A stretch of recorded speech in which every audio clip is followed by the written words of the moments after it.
오늘은 고린도전서 10장 1절에서 13절 말씀입니다. 형제들아, 나는 너희가 알지 못하기를 원하지 아니하노니 우리 조상들이 다 구름 아래 있고 바다 가운데로 지나며 모세에게 속하여 다 구름과 바다에서 세례를 받고 다 같은 신령한 음식을 먹으며 다 같은 신령한 음료를 마셨으니 이는 그들을 따르는 신령한 반석으로부터 마셨으며 그 반석은 곧 그리스도시라.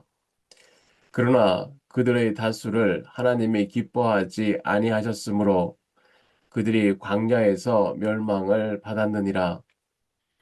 이러한 일은 우리의 본보기가 되어 우리로 하여금 그들이 악을 즐겨 한 것 같이 즐겨하는 자가 되지 않게 하려 함이니 그들 가운데 어떤 사람들과 같이 너희는 우상 숭배하는 자가 되지 말라.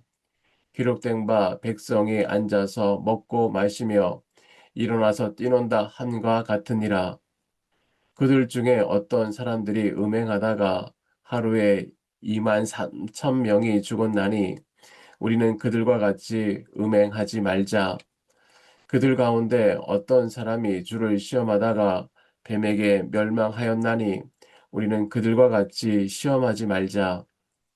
그들 가운데 어떤 사람이 원망하다가 멸망시키는 자에게 멸망하였나니 너희는 그들과 같이 원망하지 말라. 그들에게 일어난 이런 일은 본보기가 되고 또한 말세를 만난 우리를 깨우치기 위하여 기록되었느니라. 그런즉 선줄로 생각하는 자는 넘어질까 조심하라. 사람이 감당할 시험 밖에는 너희가 당한 것이 없나니 오직 하나님은 미쁘사 너희가 감당하지 못할 시험 당함을 허락하지 아니하시고 시험 당할 즈음에 또한 피할 길을 내사 너희로 능히 감당하게 하신. 오늘 우리는 런던이라는 이 지역에 이 거대한 도시 한복판에서 서로 다른 두 세계의 경계선 위에 서 있습니다. 한쪽에는 생명처럼 붙들고 있는 복음이 있고 다른 한쪽에는 매일 숨쉬며 살아가는 이 도시의 차갑고 세속적인 공기가 우리를 에워싸고 있습니다. 오늘 우리가 살펴보는 고린도라는 도시도 바로 그런 곳이었습니다. 지중해 세계의 화려한 상업과 자극적인 쾌락 그리고 온갖 우상이 뒤엉킨 그 혼란한 현장에서 사도 바울은 고린도 교인들을 향해 간절한 마음을 담아 편지를 쓰고 있습니다. 그런데 바울은 이 편지의 10장 첫 부분에 갑자기 아주 오래전 이야기, 이스라엘의 역사를 꺼냅니다. 왜 하필 지금 과거에 흘러간 이야기를 두쳐내는 것일까요? 그것은 그 역사가 단순히 흘러간 옛 이야기가 아니라 바로 오늘을 살아가는 우리의 본보기이기 때문입니다. 광야에서 일어났던 그 모든 일은 수천 년의 기간을 뛰어넘어 오늘을 살아가는 우리를 향한 살아있는 경고입니다. 오늘 읽은 본문에는 두 가지 음성이 교차하고 있습니다. 하나는 신자의 느슨한 마음을 깨우는 엄중한 경고의 음성이고 다른 하나는 다시 일으켜 세우려는 놀라운 약속의 음성입니다. 경고를 듣지 않으면 약속에 이를 수 없고 약속을 모르면 경고 앞에 절망하게 됩니다. 오늘 우리는 두 음성을 귀 기울여 들어 하나님의 은혜를 받기를 바랍니다. 첫째로 다 받았으나 다 이르지 못하였다라고 말씀합니다. 저는 사도 바울이 고린도전서 10장 1절에서 4절까지 아주 의도적으로 반복하고 있는 한 단어에 주목하게 되었는데요. 바로 다라는 말입니다. 원어로는 판테스라는 말인데요. 바울은 우리 조상들이 다 구름 안에 있었고 다 바다를 건넜으며 다 세례를 받았고 다 같은 신령한 음식과 떡과 음료를 마셨다고 합니다. 이 짧은 단어의 반복은 이스라엘이라는 공동체 전체가 단 한 사람도 예외 없이 하나님의 압도적인 은혜 안에 있었다라는 말씀이에요. 생각해 보십시오. 홍해가 갈라지는 기적을 보고 광야에서 하늘의 만나를 먹으며 반석에 터져 나오는 생수를 마시는 일이 얼마나 놀라운 일입니까? 바울은 그 반석이 곧 그리스도라고 말합니다. 이스라엘 백성들은 이미 그 옛날 광야에서도 그리스도의 생명과 은혜를 온몸으로 적시며 살고 있었던 것이죠. 그런데 5절에 들어서면서 바울의 어조가 좀 서늘하게 바뀌는데요. 그러나 라고 시작합니다. 이 짧은 접속사 하나가 그 은혜의 잔치 분위기를 단숨에 바꾸어 놓습니다. 하나님이 그들을 기뻐하지 않으셨기에 그들은 결국 광야에서 멸망을 받았습니다. 안타깝게도 은혜를 다 받았던 사람들이 그 약속의 땅에 다 이르지 못했다는 것이에요. 은혜를 누리는 것과 그 은혜에 순종하며 끝까지 걸어가는 것은 전혀 다른 문제이기 때문입니다. 이 말씀은 오늘 우리에게도 엄중하게 다가옵니다. 우리가 세례를 받고 예배의 자리에 앉아 있으며 성찬에 참여하고 있다는 사실이 신자의 영적 안전을 자동적으로 보장해 주지는 않습니다. 은혜는 우리를 안주하게 만드는 것이 아니라 오히려 더 깊은 책임의 자리로 초대합니다. 반석이신 그리스도의 생수를 마신 사람이라면 이제 그 생수가 우리의 삶을 통해 세상으로 흘러나가야 합니다. 바울이 이 아픈 실패의 역사를 꺼낸 이유는 6절에 자세히 나오는데요. 우리의 본보기가 되었다고 합니다. 이 본보기라는 티포이라는 말은 도장을 찍었다라는 말인데 도장을 찍을 때 남은 그 선명한 흔적이나 동전에 새겨진 모양을 말합니다. 다시 말하면 이스라엘의 광야 생활은 그냥 지나간 옛날 이야기가 아니라 오늘을 사는 우리 영혼에 깊이 새겨 두어야 할 선명한 자국이라는 뜻입니다. 11절에 이 점을 더 분명히 짚어주는데요. 어, 이 모든 일은 말세를 만난 우리를 깨우치기 위하여 기록되었느니라. 하나님은 그들의 넘어짐이라는 거울을 통해 우리가 같은 길을 반복해서 걷지 않도록 우리를 흔들어 깨우고 계십니다. 이제 바울은 우리를 깨우치기 위해 이 광야의 이스라엘이 범했던 구체적인 네 가지 죄악의 흔적들을 하나하나 펼쳐 보이기 시작합니다. 첫째로 바울은 우상 숭배의 위험을 경고합니다. 모세가 산에 오른 그 짧은 시간에 그것을 참지 못하고 이스라엘 백성들은 금송아지를 만들었어요. 성경은 그들이 앉아서 먹고 마시며 일어나서 뛰놀았다라고 기록하는데 여기서 뛰놀다라는 말은 성경 전체에서 오직 이곳에만 쓰인 표현이고 흥청망청 즐기는 방탕한 제의를 말하는 것입니다.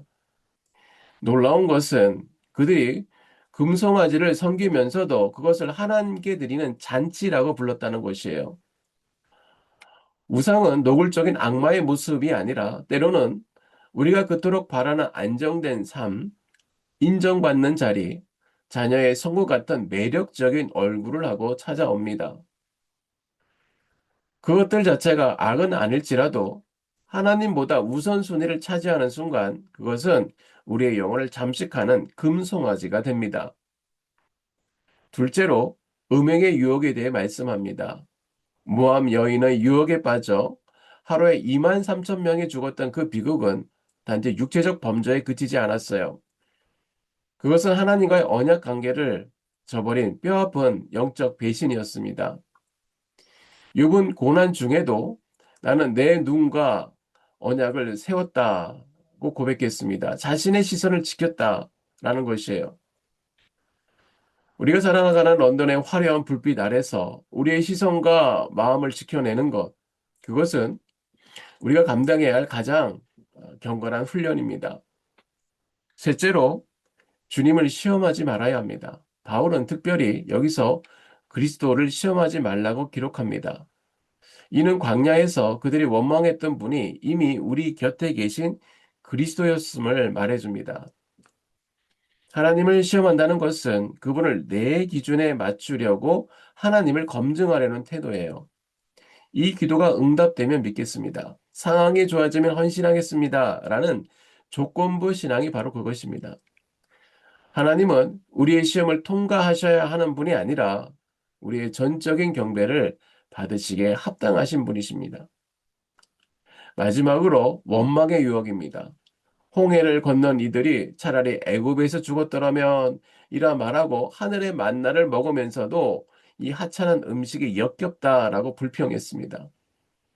원망은 기억의 왜곡된 선택에서 시작됩니다.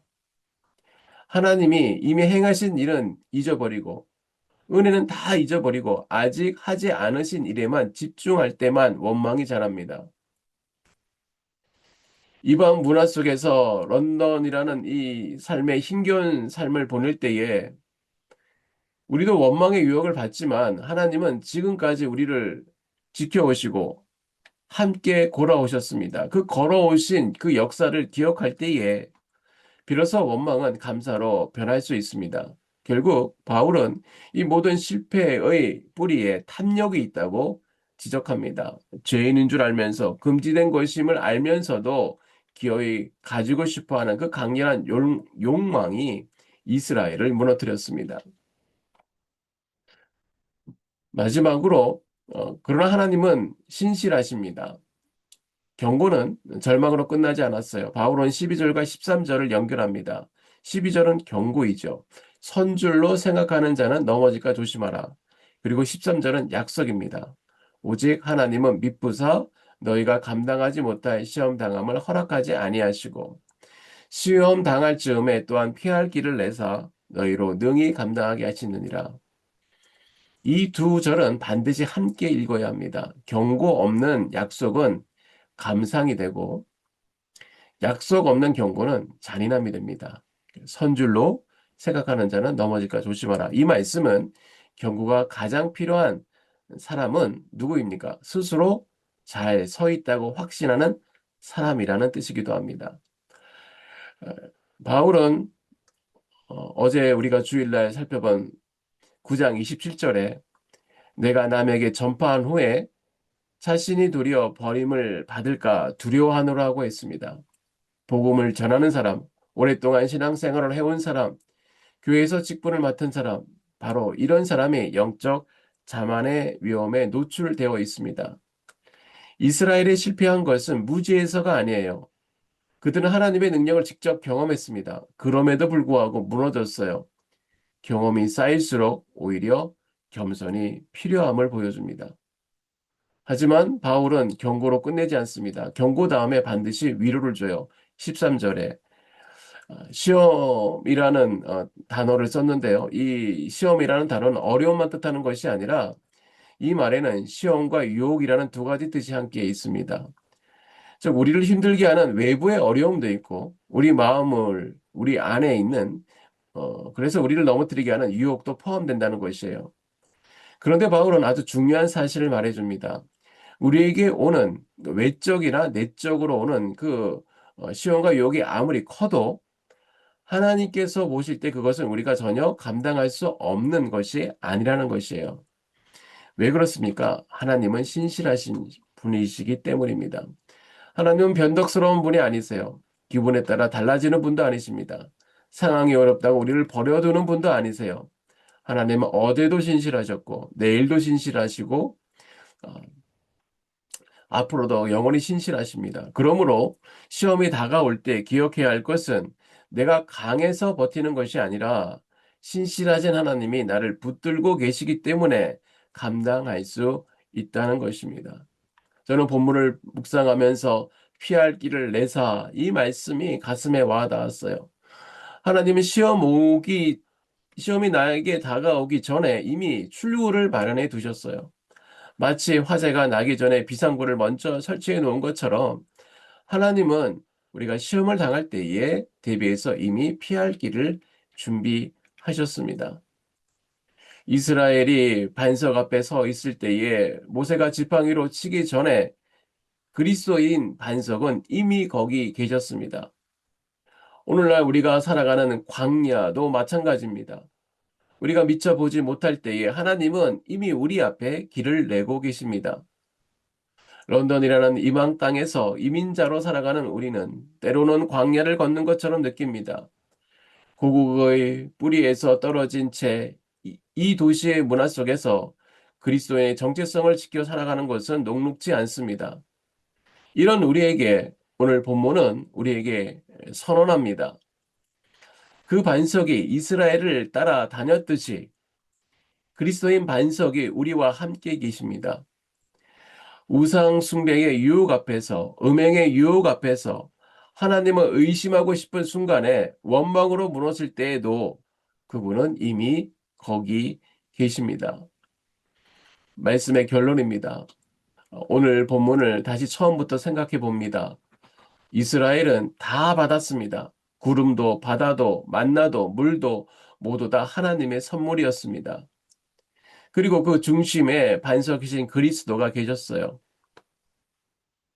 그러나 그들은 다수가 광야에서 쓰러졌습니다. 은혜를 받은 것으로 충분하다고 생각했기 때문입니다. 받은 은혜를 살아내지 않았기 때문입니다. 우리는 세례를 받았습니다.